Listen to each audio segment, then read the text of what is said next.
Vamos a partir con una pregunta fundamental. ¿Existió realmente el Jesús de la Biblia? ¿Cuál es la imagen de ese Jesús? El personaje Jesús, la persona de Jesús. Si realmente Jesús el ejercicio que existió, estaríamos haciendo hasta ahora tenemos evidencia histórica, tenemos evidencia bíblica. Con el tiempo, este mito pasó a interpretarse como pero no nos engañemos, ojalá pudiéramos hacer un poco más y pedir más materiales, pero aquí estamos hablando de historia y de personajes.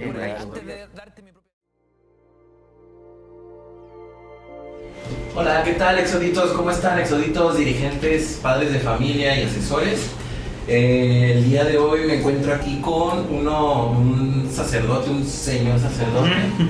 Espero que algunos lo recuerden. Estuvo dando su último año de servicio con nosotros en la visitación. Después empezó haciendo diácono ahí, posteriormente se ordenó y ahora lo tenemos en la parroquia, ¿me puedes decir? De Nuestra Señora del Sagrario. Muy bien, él es el sacerdote Servando Fuentes González y él nos va a ayudar a hablar sobre el tema de hoy, que es Jesús de Nazaret, Jesús histórico.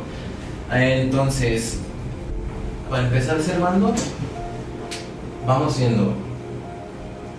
Para muchos Jesús viene siendo como, para los que pueden llegar a ser escépticos, Jesús llega siendo también como una parte más de la fe de los cristianos, pues tanto como los santos y eso, y no lo ven a lo mejor así como un ser que pudo haber existido, histórico, del cual hay registros, del cual hay pruebas, como tal, así como lo es su resurrección, pues como un ser más místico. Sí. Entonces en este tema queríamos profundizar un poco más en ese Jesús histórico, en ese Jesús que existió, las pruebas que hay y pues nada, no sé con qué nos puedas introducir a este tema tan complejo. Bueno, mira, Chuy, les agradezco que me hayan invitado a participar el día de hoy, compartir un poquito de nuestra fe precisamente en Jesús, porque Jesús es la encarnación de Dios, Dios que se hace hombre, Dios que habita entre nosotros y que nos manifiesta a un Padre que es un Padre amoroso, un Padre misericordioso.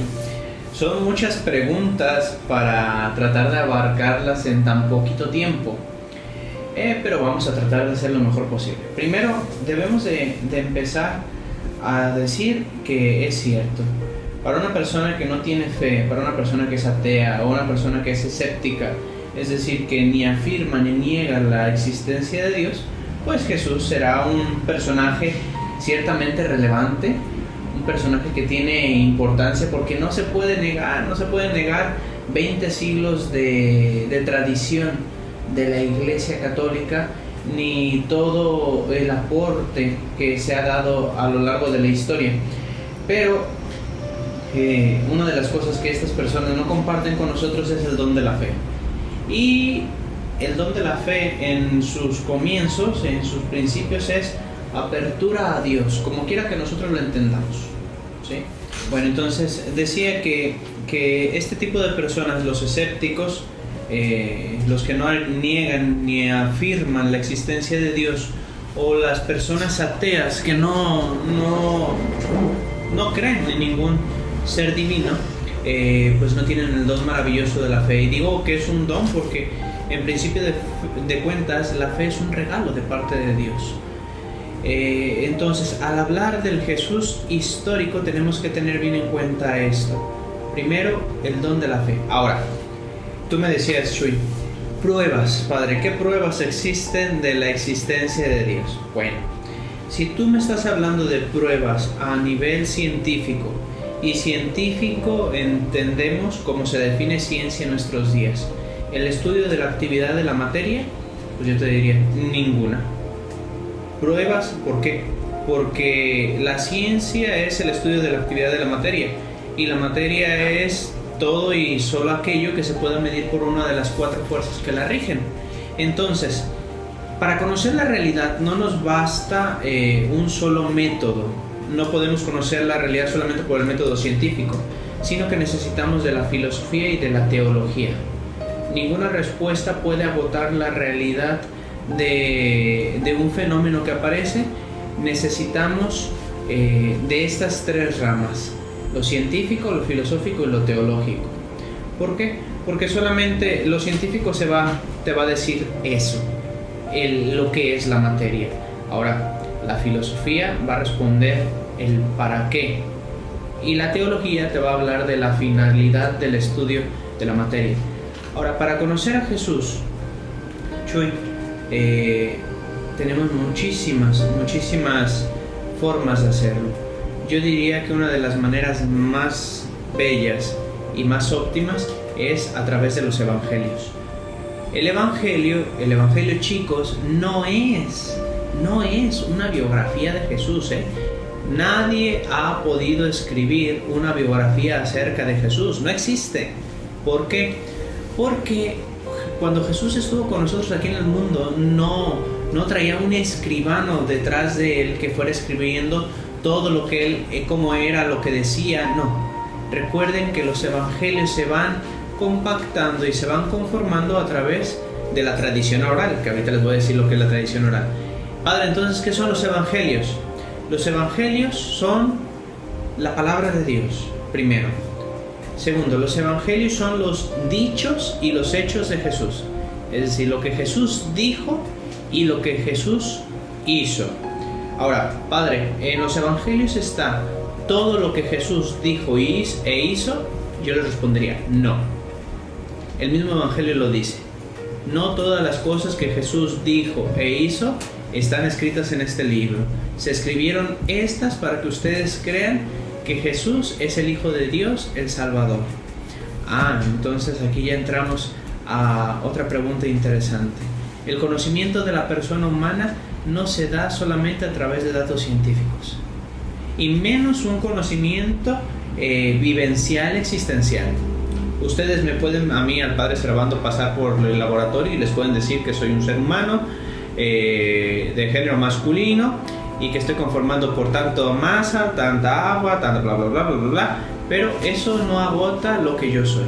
Para conocer a una persona en realidad necesitamos de algo que es bien importante, que se llama la relación. Encuentro, intercambio de ideas, sentimientos, afectos, vivencias. Entonces, Padre, ¿cómo puedo conocer a Jesús? A través de la relación. No podemos llegar al conocimiento de Jesús solamente acá, a través de la cabeza, a través de datos,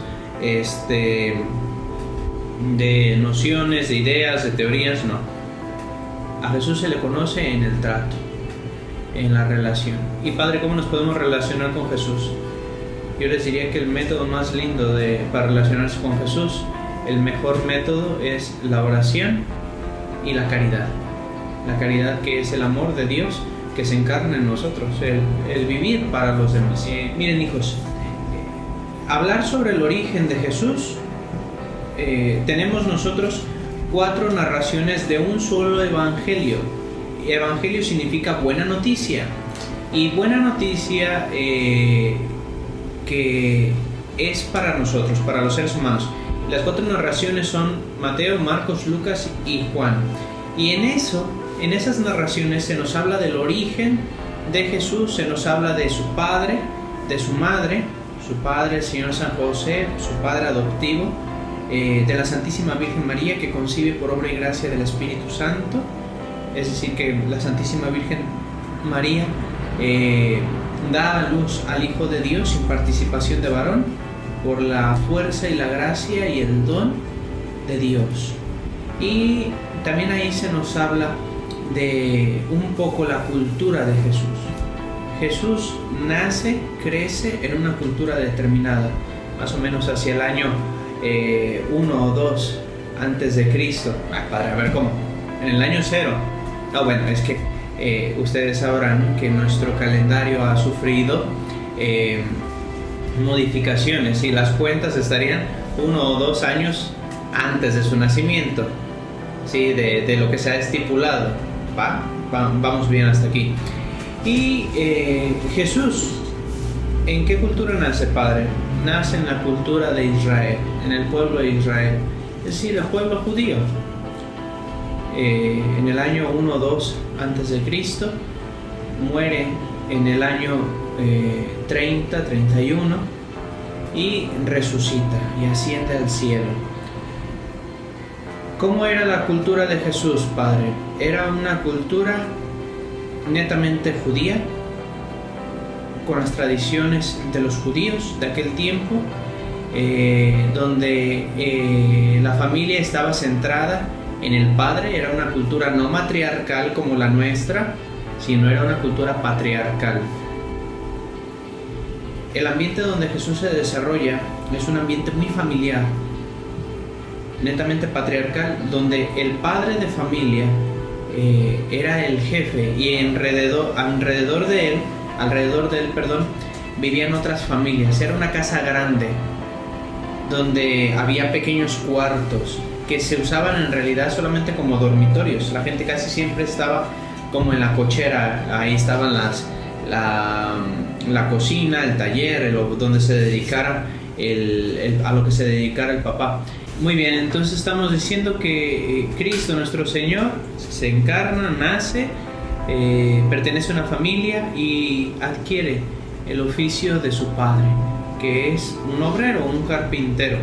Ahora, Padre, cuando Jesús deja la casa de María, de su madre, y empieza a predicar el reino de los cielos, empieza a predicar la buena nueva, el evangelio de salvación, cuando empieza su vida pública, ¿de qué hablaba Jesús?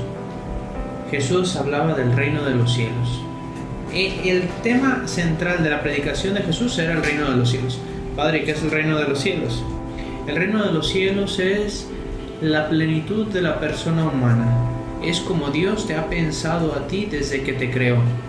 Plenamente humano y plenamente vivo, donde desarrolles tus capacidades personales al 100%, donde te encuentres en una comunión plena de amor, de cariño, de familiaridad, de cercanía con Dios, que es Padre, Hijo y Espíritu Santo, contigo mismo y con tus seres queridos. Que algunos a veces sí se dividía las vertientes, ¿no? De que tal cual Jesús no existió, así tal cual, tajantemente, y los que dicen que existió, pero como un profeta judío como los que había en aquel entonces, y que en ningún momento a lo mejor mencionó que él era el Hijo de Dios. Okay. Mira, no hay pruebas verdaderas para afirmar que Jesús no haya existido. En cambio, sí hay pruebas históricas, geográficas, monumentales, que nos hablan de la existencia de Jesús. Por ejemplo, uno de los autores no cristianos de ese tiempo era el historiador Flavio Josefo, que nos habla de su obra Antigüedades de los Judíos, Antigüedades Judías, perdón, en el capítulo 18 y 20 de ese libro habla de la presencia de Jesús.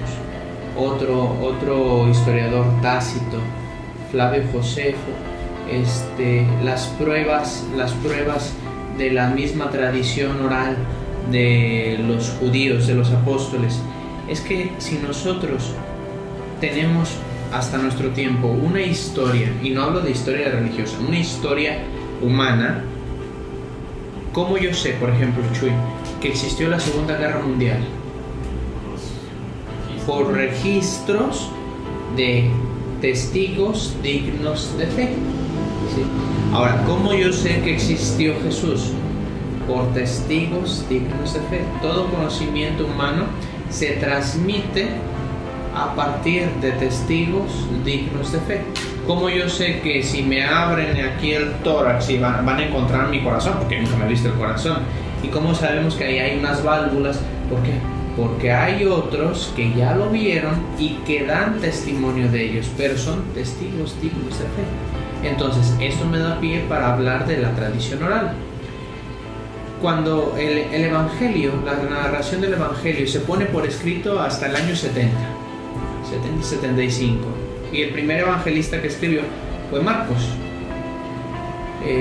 A partir de esto, hasta el año 70, se empieza a poner por escrito. Padre, ¿qué había antes? La tradición oral. Es decir, la gente, oye, ¿te acuerdas de Jesús? Y que Jesús dijo esto, y que Jesús curó a tal a tal personaje y que Jesús expulsó a este demonio y que Jesús le devolvió la vida. ¿Te acuerdas de su amigo? ¿Sí? ¿Cómo se llamaba? Lázaro. Ah, sí. Entonces la gente se empezaba a pasar la voz y eso es lo que nosotros le conocemos como la tradición oral. Si nosotros tomamos la Sagrada Escritura, por ejemplo, chicos, ustedes que están ahí en eso, chequen. La Sagrada Escritura, vayan al Evangelio de San Lucas. Lucas es uno de los evangelistas. Y fíjense cómo comienza su evangelio. Capítulo 1, versículo 1 y siguientes. Dice: muchos han tratado de relatar ordenadamente los acontecimientos que se cumplieron entre nosotros, tal como nos fueron transmitidos por aquellos que han sido desde el comienzo testigos oculares y servidores de la palabra. Por eso, después de informarme cuidadosamente desde los orígenes, yo también he decidido escribir para ti, ilustre Teófilo, un relato ordenado a fin de que conozcas bien la solidez y las enseñanzas que hemos recibido. ¿Qué es esto? Pues Lucas, que era un griego convertido, ¿sí?, al cristianismo, un griego que no crece como cristiano, sino que se convierte a la fe, era un médico, era un doctor, un hombre de ciencia. ¿Y qué hace? Pues empieza a investigar lo que Jesús dijo e hizo y lo pone de una manera ordenada, y así surge el Evangelio según San Lucas. Ahora, chicos, siempre va a haber gente que les diga: ah, Jesús no existió. ¿Vale? Ok, si tú dices que no existió, para ti. Sí, yo afirmo que sí existe y tengo las pruebas para decirte que sí existe. Pero miren, por favor, no se pongan a discutir con gente que no quiere tener apertura a la verdad. ¿Sí? Va a haber muchísima gente que niegue la existencia de Dios, y vale, cada quien. Recuerden, ni Dios nos obliga a creer en Él. Por eso la fe es un regalo, es un don. ¿Ok? Mencionabas las fuentes evangélicas como una fuente cristiana, por así decirlo, pues una parte religiosa. Mencionaste algunas fuentes no cristianas como Filósofo y Josefo. ¿Qué otros nos podrían mencionar? Algunas otras fuentes que se te vengan a la mente. De los historiadores de aquel tiempo, estos son los dos más fuertes: Tácito y Flavio Josefo, sobre todo.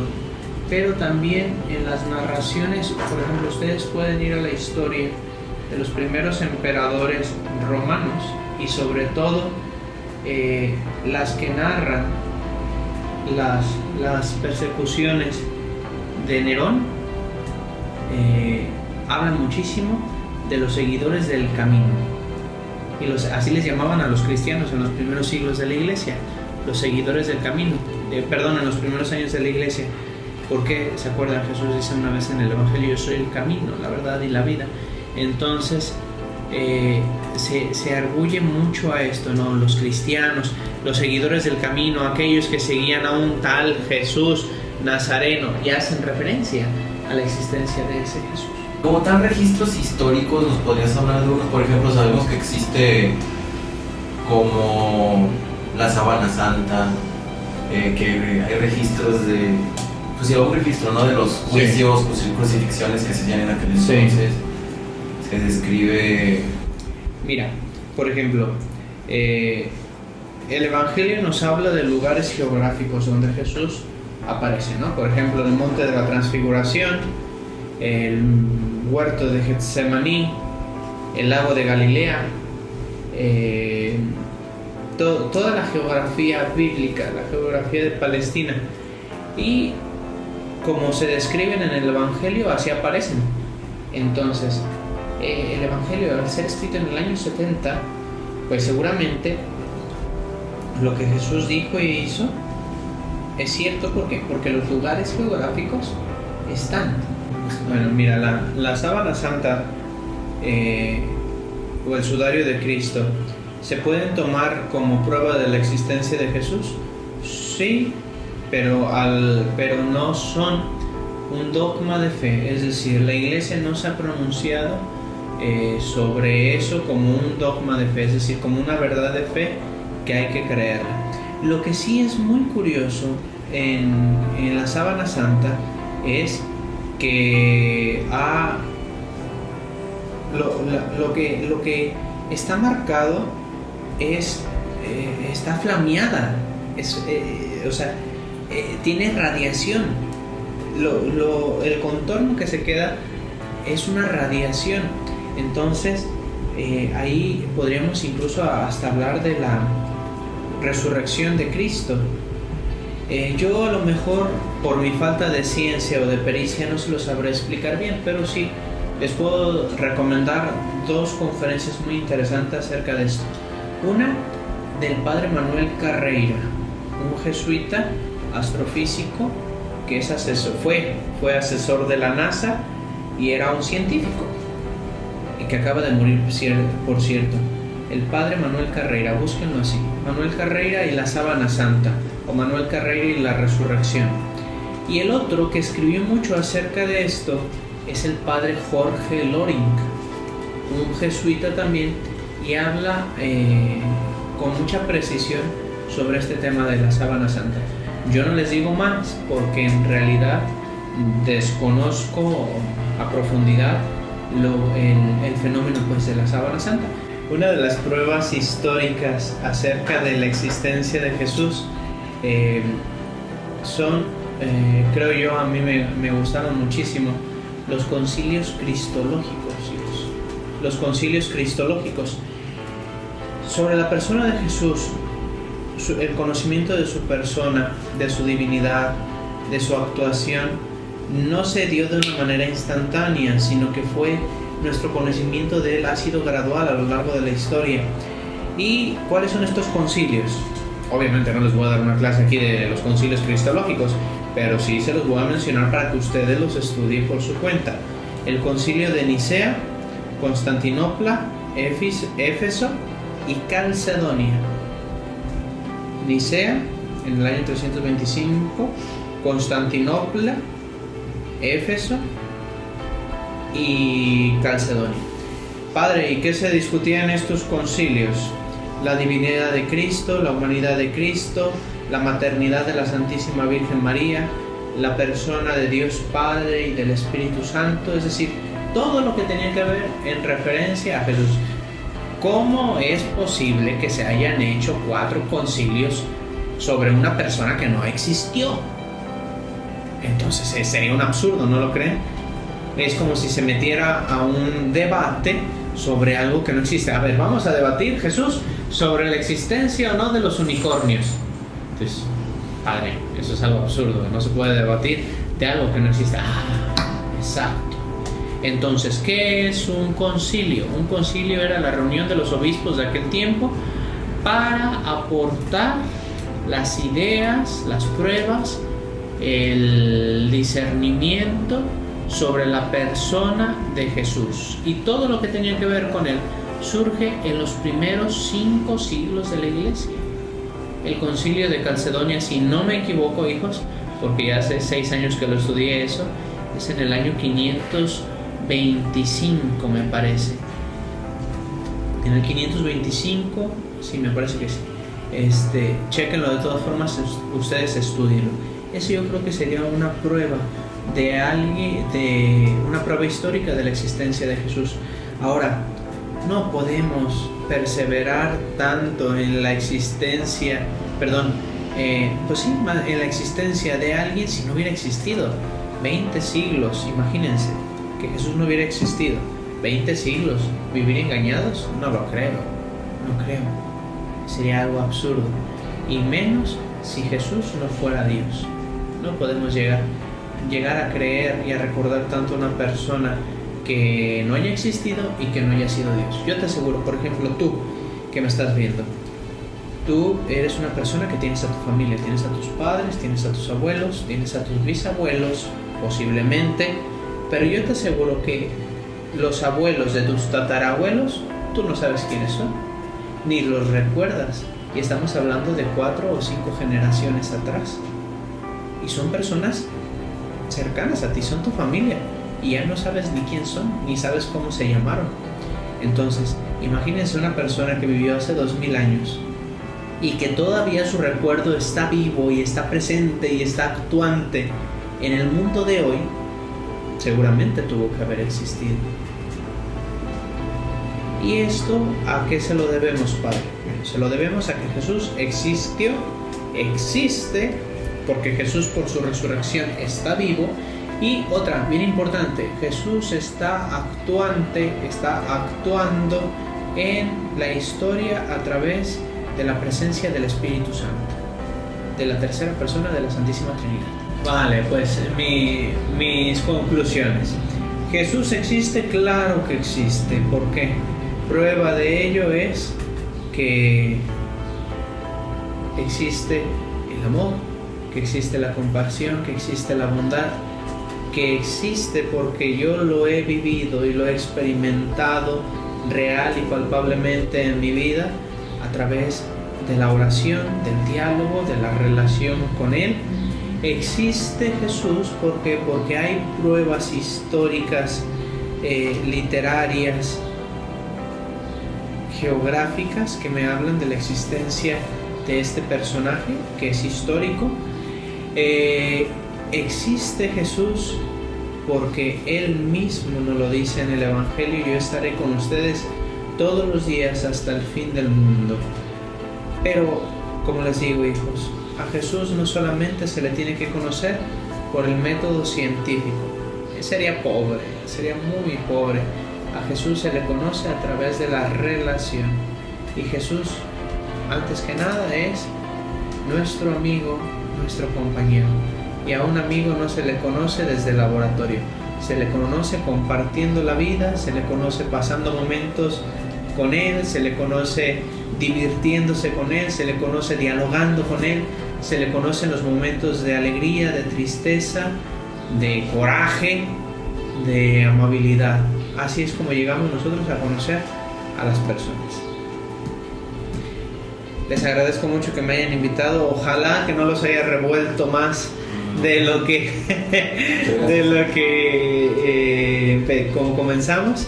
Estoy a sus órdenes. Ahorita soy el vicario parroquial de Nuestra Señora del Sagrario, que está por la calle Alcalde 925 en el centro de la ciudad.